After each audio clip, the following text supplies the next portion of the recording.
Chers amis, shalom uvracha. Alors nous avons ici une question très intéressante aujourd'hui. La question nous vient de Pérez, de Monsieur Pérez, mais c'est Pérez G. On ne sait pas qui c'est, mais enfin. Bonjour Rav. Est-il autorisé de faire certaines remarques blessantes à son fils pour son bien? Alors écoutez, c'est sûr que c'est très difficile, d'accord, de répondre à cette question, mais elle est très importante cette question. Et je veux d'abord, il faut qu'il y ait une chose qui soit claire. C'est que, vous savez, il y a beaucoup de livres qui ont été écrits au niveau de l'éducation. Mais il faut avoir la émouna d'abord, tout simplement, de ne pas être frustré et de comprendre que quand Akadosh Baruch Hu, il y a trois associés dans le monde, vous savez, l'homme, la femme et Akadosh Baruch Hu. L'homme apporte tout ce qu'on appelle, toute cette partie, ce qu'on appelle l'ADN, mais l'homme apporte toute cette partie blanche, c'est tout le blanc du corps, c'est-à-dire les os, les dents, etc. Et la femme apporte tout le côté qui est rouge, qui est le sang, la peau et toutes les veines, etc. Et donc le concept des deux, d'accord, cette association forme un corps entier, d'accord, qui est le corps qui est le corps matériel, le corps physique, et vient Akadosh Baruch Hu s'associe aux parents pour apporter une neshama.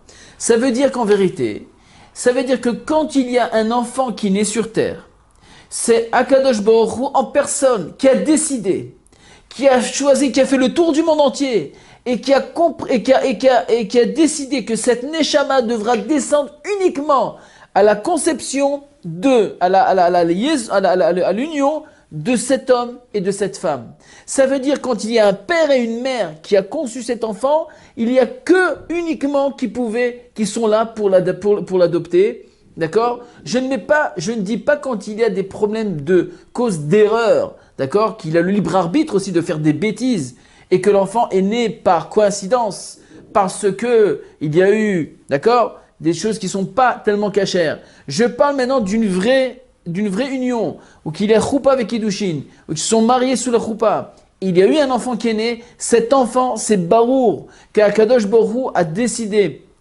de l'apporter de cette façon, et que si ces parents-là sont là, c'est uniquement pour l'adopter, et Akadosh Baruch Hu leur fait confiance, que tout ce qu'ils vont faire, ils sont capables d'éduquer cet enfant. Donc ils ont la responsabilité. Maintenant, la question de savoir, si je veux faire une remarque à mon fils, mais c'est une remarque blessante. Est-ce que c'est pour son bien? Est-ce que je peux le faire, oui ou non? Alors ça dépendra énormément, Rabotai. Vous savez, c'est comme un compte en banque.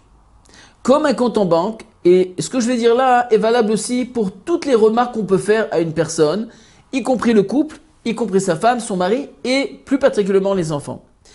Quand on prend par exemple un compte en banque, alors il y a le banquier. Moi je verse de l'argent. Tant que je verse de l'argent et j'ai de l'argent en banque, donc je peux aussi sortir de l'argent quand je veux. Maintenant, il y a ce qu'on appelle un déficit. Quand il y a un déficit dans un compte, il y a aussi une marge que la banque me donne au niveau du déficit. Mais dès que j'ai dépassé la ligne, le banquier n'est plus content. Là, ça marche plus. Là, ça bloque. Là, même si je veux prendre, je n'y arriverai pas. Ça veut dire quoi? Ça veut dire qu'il faut remplir son compte en banque. Quand il y a un enfant, quand est-ce que, même si je lui fais une remarque qui est un petit peu blessante, quand est-ce qu'elle aura c'est-à-dire elle aura son effet positif et béhémet, si c'est sérieux, c'est pas pour me moquer de lui, c'est pas pour le descendre, c'est vraiment sincère, c'est pour le corriger, pour l'emmener dans le bon chemin.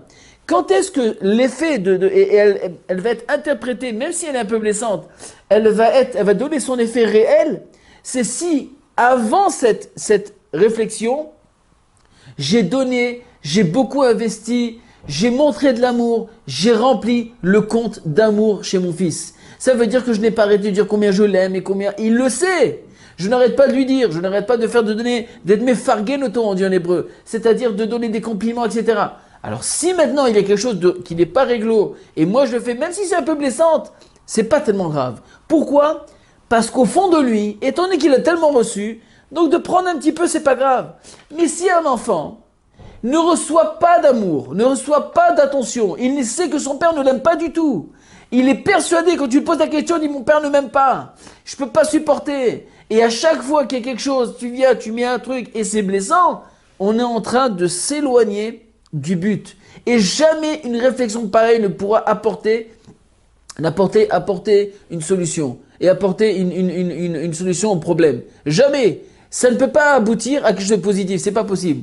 Donc ça veut dire que de notre côté à nous, si on veut faire n'importe quelle réflexion, que ce soit même pour la femme ou le mari, quoi qu'il arrive, tu veux dire quelque chose, mais apporte de l'amour. Tu ne peux pas dire toujours non, non, non, non, non, et détruire. À un moment donné, c'est plus possible. Le banquier dit, allez, stop, je peux plus donner, je vous suis plus, monsieur, je vous suis plus, c'est plus possible. Maintenant, je vais donner aussi encore un autre exemple pour bien comprendre l'idée. C'est que si maintenant vous prenez une table, d'accord, prenez une table, je ne sais pas si vous voyez le bout de la table, en tout cas, ici il y a un bout de table. Maintenant, si votre enfant il se trouve ici, et vous le poussez un petit peu, c'est pas grave. On le pousse un petit peu, c'est pas grave. Pourquoi? Parce qu'il y a encore une marge. Cette marge, c'est à nous de savoir si elle y est, elle existe. Cette marge, comment on arrive à la créer? Encore une fois, c'est suite à des compliments et de l'affection qu'on apporte à notre enfant. Et donc, ça crée une marge. Quand il y a une marge, je peux encore pousser un petit peu, c'est pas grave.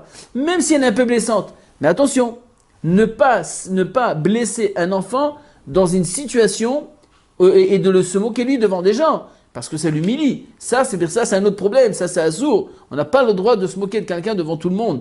Tu as quelque chose à lui dire, tu peux lui dire quelque chose de blessant, encore une fois. Si la matara, si le but est réel au fond du cœur, d'améliorer ton fils. Et en plus, que Bémet, tu sais qu'il y a encore une marge. Parce que s'il se trouve ici, il n'y a pas assez de marge, tu ne lui fais pas d'affection, tu ne lui donnes pas de l'attention, tu ne lui as pas donné d'amour, il ne sait même pas que tu l'aimes. Il se trouve au bord. Et toi, tu viens et tu lui fais une remarque blessante, qu'est-ce qui va se passer? Eh bien, pouf, il va tomber. Et quand il tombe, il peut tomber de très haut. Et quand il tombe très haut, après, c'est très difficile de le ramener. Et là, c'est pour cela, Rabotaï. Moi, je vais vous dire avec l'expérience au niveau de l'éducation, sachez que si l'enfant est persuadé que ses parents l'aiment vraiment, jamais il va contrarier jusqu'au bout. Et même si c'est un enfant qui est un peu turbulent, à un moment donné, il aura les limites. Ces limites lui-même, ils sont naturelles pour ne pas décevoir son père et sa mère qui l'aiment de façon naturelle. Parce qu'il ne voudra pas perdre cet amour et cette confiance et toute affection qu'il reçoit de ses parents. Il ne veut pas perdre. Donc il va jouer un petit peu, il va faire un peu, il va essayer de bouger un petit peu les limites. Mais il y aura des limites naturelles qui vont se former pour ne pas décevoir ses parents en sachant que ses parents l'aiment vraiment. Et ça, Rabotage, ça dépend de la marge, du compte en banque que j'ai rempli depuis qu'il est petit. Et si maintenant vous trouvez une situation où que l'enfant déjà a dépassé un peu l'âge, c'est pas grave. Si vous n'avez pas rempli jusqu'à maintenant, il n'y a eu que du déficit, et la ligne rouge, et le banquier a crié, c'est pas grave. C'est à vous maintenant de remplir le compte. Comment on fait? Eh bien, on commence à remplir tout simplement. On prend son fils, un peu d'affection, un peu d'attention. Viens ici, j'ai besoin de te parler. Oui, mon chéri, tu as besoin de quelque chose. Tu as mangé, tu as trouvé. Qu'est-ce que tu as besoin? Dis-moi, tu as besoin un peu d'argent, tu as besoin de quelque chose. D'être toujours présent. Je suis papa, je suis là pour toi. Et quand un enfant il commence un petit peu à recréer de la confiance vers ses parents, c'est là que maintenant, c'est vrai qu'il faut travailler beaucoup parce que quand on a fait un déficit pendant des années, et maintenant il faut remplir. Toi, tu as l'impression que tu as donné. Vous avez un déficit de 10 000 euros dans un compte. Je ne sais pas si ça existe en France, mais imaginez 10 000 euros. Je dois 10 000 euros à la banque. Que vous mettez maintenant 100 euros ou 200 euros ou 500 euros ou 1000 euros, on est loin du compte encore. Et le banquier, il n'est pas content encore. Oui, c'est vrai. Mais si je mets rien du tout, c'est sûr qu'il ne va pas être content. Donc de temps en temps, j'essaie de remettre un peu l'équilibre, d'équilibrer l'histoire et de remettre le compte à rebours et le compte à zéro. Mais ça demande beaucoup d'investissement, de s'investir pour ses enfants. Qu'avec cet enseignement, et ça vous donne la chokhma, l'intelligence pour bien se comporter et bien donner et donner toutes ces remontrances et toutes ces remarques, les faire au bon moment et éviter le maximum de blesser ses enfants. À la très prochaine fois, Bédat Hashem. À très bientôt.